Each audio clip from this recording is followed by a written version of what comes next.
ನಮಸ್ಕಾರ, ಕನ್ನಡ ಒನ್ ನ್ಯೂಸ್ಗೆ ಸ್ವಾಗತ. ನಾನು ನಿಶ್ಮಾ ಇರ್ಷಾದ್. ದೇಶದ ರಾಜಕಾರಣದಲ್ಲಿ ಈಗ ಬಿರುಗಾಳಿ ಎಬ್ಬಿಸಿರುವಂತಹ ಅತ್ಯಂತ ದೊಡ್ಡ ಬ್ರೇಕಿಂಗ್ ನ್ಯೂಸ್ ಒಂದೇ ಇದೆ. ಅಂದ್ರೆ ಪಶ್ಚಿಮ ಬಂಗಾಳದ ಆಡಳಿತಾರೂಢ ತೃಣಮೂಲ ಕಾಂಗ್ರೆಸ್ ಅಂದ್ರೆ ಟಿಎಂಸಿ ಪಕ್ಷ ಆಂತರಿಕ ಬಂಡಾಯ ಭುಗಿಲೆದ್ದಂತಹ ಬೆನ್ನಲ್ಲೇ ಈಗ ಇಡೀ ರಾಜಕೀಯ ವಲಯದಲ್ಲಿ ಒಂದು ಸೆನ್ಸೇಷನಲ್ ಸುದ್ದಿ ಹರಿದಾಡ್ತಾ ಇದೆ. ಅದೇನಪ್ಪ ಅಂತ ಹೇಳಿದ್ರೆ, ಮಮತಾ ಬ್ಯಾನರ್ಜಿ ನೇತೃತ್ವದ ಟಿಎಂಸಿ ಪಕ್ಷವು ಸಂಪೂರ್ಣವಾಗಿ ಕಾಂಗ್ರೆಸ್ ಜೊತೆಗೆ ವಿಲೀನ ಆಗ್ಲಿದ್ಯಾ? ಸೋಲಿನ ಬೆನ್ನಲ್ಲೇ ದೀದಿ ಇಂತಹದ್ದೊಂದು ಅತಿ ದೊಡ್ಡ ನಿರ್ಧಾರ ಕೈಗೊಳ್ತಾ ಇದ್ದಾರಾ ಅನ್ನುವಂತಹ ಚರ್ಚೆಗಳು ಈಗ ನ್ಯಾಷನಲ್ ಲೆವೆಲ್ನಲ್ಲಿ ತೀವ್ರವಾದಂತಹ ಒಂದು ಸಂಚಲನವನ್ನ ಸೃಷ್ಟಿಸಿದೆ. ಆದ್ರೆ ಈ ಎಲ್ಲ ಊಹಾಪೋಹಗಳಿಗೆ ಮತ್ತು ವದಂತಿಗಳಿಗೆ ಸ್ವತಃ ಟಿಎಂಸಿಯ ಸುಪ್ರೀಮೋ ಮಮತಾ ಬ್ಯಾನರ್ಜಿ ಅವರೇ ಈಗ ತೆರೆಯನ್ನ ಎಳೆದಿದ್ದಾರೆ. ಅಂದ್ರೆ ಕಾಂಗ್ರೆಸ್ ಜೊತೆ ಟಿಎಂಸಿ ವಿಲೀನವಾಗುತ್ತೆ ಅನ್ನುವಂತಹ ಸುದ್ದಿಗಳು ಸಂಪೂರ್ಣವಾಗಿ ಆಧಾರ ರಹಿತ ಮತ್ತು ಸುಳ್ಳು ಮಾಹಿತಿ ಅಂತ ಹೇಳಿ ದೀದಿ ಸ್ಪಷ್ಟಪಡಿಸಿದ್ದಾರೆ.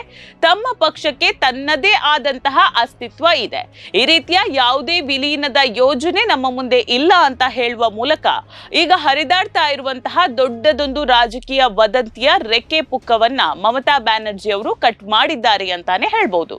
ಹಾಗಾದ್ರೆ ಈ ವಿಲೀನದ ವದಂತಿ ದಿಢೀರ್ ಅಂತ ಹುಟ್ಟಿಕೊಳ್ಳೋದಕ್ಕೆ ಕಾರಣ ಏನ್ ಗೊತ್ತಾ? ಇತ್ತೀಚೆಗೆ ಟಿಎಂಸಿಯ ಕೆಲವು ಸಂಸದರು ಎನ್ಡಿಎ ಮೈತ್ರಿಕೂಟಕ್ಕೆ ಬೆಂಬಲವನ್ನ ನೀಡಿದ ಘಟನೆ ನಡೆದಿತ್ತು. ಈ ಬೆನ್ನಲ್ಲೇ ನಡೆದಂತಹ ಇಂಡಿಯಾ ಒಕ್ಕೂಟದ ಹಿರಿಯ ನಾಯಕರ ಸಭೆಯಲ್ಲಿ ಮಮತಾ ಬ್ಯಾನರ್ಜಿ ಮತ್ತು ಕಾಂಗ್ರೆಸ್ನ ಹಿರಿಯ ನಾಯಕಿ ಸೋನಿಯಾ ಗಾಂಧಿ ಅವರು ಭೇಟಿಯಾಗಿದ್ರು. ಈ ವೇಳೆ ಇಬ್ಬರೂ ನಾಯಕರು ಪರಸ್ಪರ ಅಪ್ಪಿಕೊಳ್ತಾ ಇರುವಂತಹ ಒಂದು ಆತ್ಮೀಯವಾದಂತಹ ಛಾಯಾಚಿತ್ರವನ್ನ ಕಾಂಗ್ರೆಸ್ ಬಿಡುಗಡೆ ಮಾಡಿತು. ಈ ಒಂದು ಫೋಟೋ ಸೋಷಿಯಲ್ ಮೀಡಿಯಾದಲ್ಲಿ ವೈರಲ್ ಆಗ್ತಾ ಇದ್ದಂತೆ ಇವೆರಡೂ ಪಕ್ಷಗಳು ಒಂದಾಗ್ತಿದೆ ಅನ್ನುವಂತಹ ಒಂದು ಊಹಾಪೋಹಗಳು ರಾಜಕೀಯ ಪಡಸಾಲೆಗಳಲ್ಲಿ ರೆಕ್ಕೆ ಪುಕ್ಕವನ್ನ ಪಡೆದುಕೊಂಡಿತು.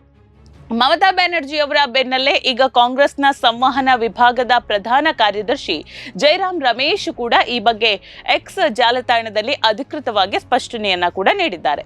ಅಂದ್ರೆ ಸೋನಿಯಾ ಗಾಂಧಿ ಮತ್ತು ಮಮತಾ ಬ್ಯಾನರ್ಜಿ ಅವರ ಸಭೆಯ ಕುರಿತ ಮಾಧ್ಯಮಗಳಲ್ಲಿ ಬರ್ತಾ ಇರುವಂತಹ ವರದಿ ಏನಿದೆ ಅದು ಸಂಪೂರ್ಣವಾದ ತಪ್ಪು ಮಾಹಿತಿ ಅಂತ ಹೇಳಿ ಅವರು ಹೇಳಿದ್ದಾರೆ.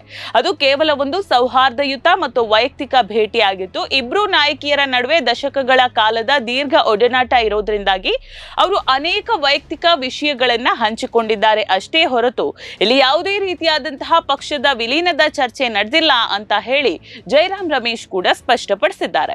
ಒಟ್ಟಾರೆಯಾಗಿ ಹೇಳಬೇಕು ಅಂತ ಹೇಳಿದ್ರೆ ವಿಲೀನದ ವದಂತಿ ಸುಳ್ಳಾಗಿದ್ರು ಈ ಇಬ್ಬರು ಧೀಮಂತ ನಾಯಕಿಯರ ಭೇಟಿ ಇಂಡಿಯಾ ಒಕ್ಕೂಟದ ಒಗ್ಗಟ್ಟನ್ನ ಮತ್ತಷ್ಟು ಗಟ್ಟಿ ಮಾಡಿದೆ ಅನ್ನೋದು ಸತ್ಯ. ಸಾರ್ವಜನಿಕ ಸಮಸ್ಯೆಗಳನ್ನ ಇಟ್ಟುಕೊಂಡು ಕೇಂದ್ರದ ಬಿಜೆಪಿ ಸರ್ಕಾರವನ್ನ ಜಂಟಿಯಾಗಿ ಎದುರಿಸೋದಕ್ಕೆ ಇಂಡಿಯಾ ಬಣ ಒಟ್ಟಾಗಿ ಕೆಲಸ ಮಾಡಬೇಕು ಅಂತ ಇಬ್ಬರು ನಾಯಕರು ಒಮ್ಮತಕ್ಕೆ ಬಂದಿದ್ದಾರೆ ಅಂತ ಆಂತರಿಕ ಮೂಲಗಳು ಕೂಡ ತಿಳಿಸಿದೆ.